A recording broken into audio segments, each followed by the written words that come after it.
ini, pada awalnya, wilayah Lebak hanya mampu menyediakan bahan bakunya saja, lalu dikirimkan ke Jawa, tapi ketika permintaan melonjak, Jawa tidak menyanggupinya. Akhirnya dipilihlah Kota Rangkas Bitung sebagai titik pabrik pengolahan minyak kelapa.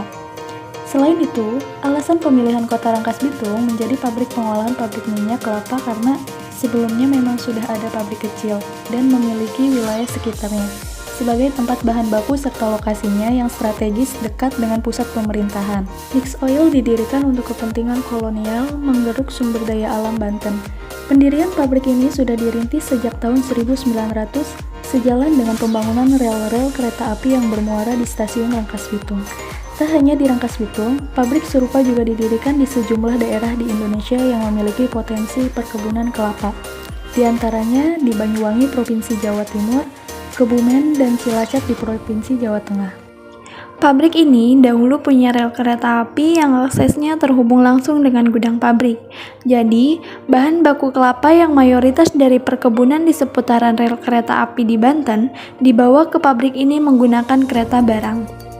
Kelapa-kelapa dari sejumlah perkebunan, diantaranya dari Sawarna, dan sejumlah daerah pesisir di Banten dibawa ke pabrik ini.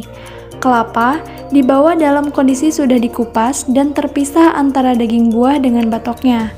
Kelapa itu kemudian dijemur di pelantaran pabrik yang kini menjelma menjadi area parkir belakang Mall Rabinsa. Daging kelapa yang sudah kering itulah yang disebut kopra. Kopra-kopra itu kemudian dicacah menggunakan mesin pencacah dan dipres atau diperas hingga keluar minyaknya. Setelah itu, minyak ditambahkan zat penjernih biasanya dibuat dari arang dan kemudian diuapi dengan uap panas dan ketel atau tangki besar di dalam pabrik. Tujuannya untuk membunuh bakteri yang terdapat di minyak kelapa agar minyak menjadi awet dan tak lekas berbau tengi.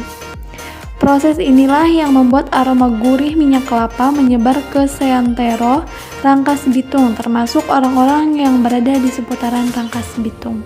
Mungkin hanya itu dari kelompok kami, kurang lebihnya mohon maaf. Assalamualaikum warahmatullahi wabarakatuh.